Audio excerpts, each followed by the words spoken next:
Mémoire de nos djambars tombés au champ d'honneur et souhaite prompt rétablissement aux blessés. L'État restera toujours solidaire de leurs familles avec soin et compassion. Le thème de cette édition, les forces armées au cœur de la cohésion nationale, nous interpelle par son actualité et sa pertinence.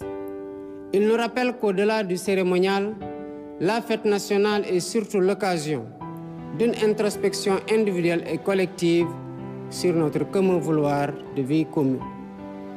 Nos forces de défense et de sécurité, sous le concept armée-nation, symbolisant la diversité et la cohésion de leurs composantes socio-culturelles, nous offrent un bel exemple de ce que doit être le vivre ensemble sénégalais. En tant que chef suprême des armées et garant de l'unité nationale, je suis déterminé à préserver notre vivre ensemble, hérité de nos ancêtres, parce que nous n'avons qu'une seule patrie, le Sénégal, notre abri commun, que nous aimons tous, qui ne commence pas par nous et ne finit pas avec nous. Dans cet esprit, mon rôle, et je l'assume pleinement, est de tendre la main à toutes et à tous pour rassembler, rassurer, apaiser et réconcilier afin de conforter la paix, la sécurité et la stabilité indispensables au développement économique et social de notre pays. De l'Est à l'Ouest, du Nord au Sud, je souhaite que notre cher Sénégal reste uni et indivisible, en paix, en harmonie avec notre devise nationale, un peuple, un but, une foi. Nous le devons à nous-mêmes, nous le devons à nos enfants, nous le devons aux générations futures. C'est pourquoi notre vibrante jeunesse, cœur battant de la nation, restera au centre de mes préoccupations.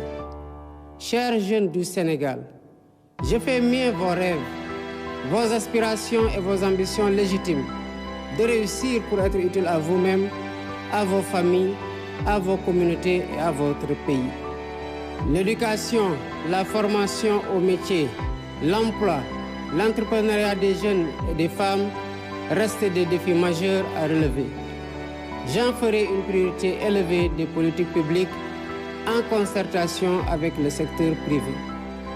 Nous devons à cet effet revisiter les mécanismes existants, les améliorer et les rationaliser afin qu'ils répondent mieux aux besoins d'emploi et autres activités génératrices de revenus pour les jeunes. Pour encourager la création d'emplois, je compte m'appuyer sur un secteur privé fort parce que soutenu par l'État. Sur la base de nos besoins prioritaires, nous travaillerons ensemble pour endogéniser notre économie. Bien entendu, le secteur privé international aura son plein rôle à tenir. Les Sénégalais sont braves, mais ils sont fatigués et attendent de nous des solutions contre la vie chère. La question du coût de la vie me préoccupe particulièrement et retient toute mon attention. Dans les jours à venir, des mesures fortes seront prises dans ce sens, après les concertations que j'entreprendrai avec les acteurs concernés. Mes chers compatriotes, de l'indépendance à nos jours, notre système politico-institutionnel et judiciaire a vécu bien des péripéties, les unes plus heureuses que les autres. 64 ans après, le moment me semble venu de tirer les leçons de nos réussites et de nos échecs pour une gouvernance publique plus moderne, plus républicaine et plus respectueuse des droits humains. C'est pourquoi, après avoir démissionné dans mon poste de secrétaire général de PASTEF Les Patriotes, pour ainsi me mettre au-dessus de la mêlée, je convoquerai de larges concertations avec la classe politique et la société civile sur la réforme du système électoral notamment, le remplacement de la Sénat par une commission électorale nationale indépendante avec un renforcement de ses moyens de fonctionnement et de ses prérogatives, la rationalisation du nombre de partis politiques ainsi que leur financement, l'inscription sur le fichier électoral concomitamment à la délivrance de la pièce nationale d'identité. Par ailleurs, pour redorer le blason de la justice, lui redonner le prix qu'elle mérite et la réconcilier avec le peuple au nom duquel elle est rendue, j'entends organiser des assises regroupant les professions du métier, magistrats, avocats, huissiers, greffiers et autres auxiliaires de justice, les professeurs d'université et les citoyens pour identifier des pistes de solutions aux problèmes de la justice. Dans la quête d'un Sénégal meilleur au bénéfice de tous, j'entends instaurer une gouvernance vertueuse fondée sur l'éthique de responsabilité et l'obligation de rendre compte. En outre, j'engagerai sans tarder une politique hardie de bonne gouvernance économique et financière par la lutte sans répit contre la corruption, la répression pénale de la fraude fiscale et des flux financiers illicites, la protection des lanceurs d'alerte, la lutte contre le détournement des deniers publics et le blanchiment d'argent, l'amnistie des prête-noms et leur intéressement sous condition d'autodénonciation, la publication des rapports de l'IGE, de la Cour des comptes et de l'OFNAC.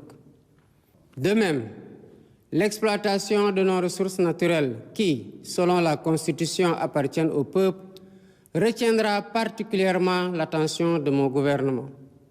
Ainsi, en plus de la mise en ligne déjà effective des contrats miniers, pétroliers et gaziers sur le site de l'ITIE Sénégal, je ferai procéder à la divulgation de la propriété effective des entreprises extractives conformément à la norme ITIE, à l'audit du secteur minier, gazier et pétrolier et à une protection plus soutenue du contenu local au bénéfice du secteur privé national. Au demeurant, je voudrais dire à tous nos partenaires privés qu'ils sont les bienvenus au Sénégal. Conformément aux lois et règlements en vigueur, les droits de l'investisseur seront toujours protégés, de même que les intérêts de l'État et des populations. À nos pays amis et partenaires, je voudrais assurer que le Sénégal reste un pays ouvert et accueillant pour tous. Nous veillerons sans cesse à maintenir et raffermir les relations de bon voisinage et de solidarité agissantes au sein de nos organisations communautaires, notamment la CEDEAO et l'UEMOA. Héritier de l'idéal panafricaniste de Cheikh Anta Diop et de Léopold Sédar Senghor, un des pères fondateurs de l'Organisation de l'Unité africaine, nous demeurons fermement engagés dans la construction de l'intégration africaine et la réalisation des objectifs de la zone de libre-échange continentale africaine. Nos partenaires étrangers de tous horizons sont d'égale dignité pour nous. À tous, nous devons respect et considération. Et de tous, nous demandons respect et considération. Nous resterons engagés pour une gouvernance mondiale plus juste et plus inclusive, dans le respect de l'égale dignité des valeurs, de culture et de civilisation. Mes chers compatriotes,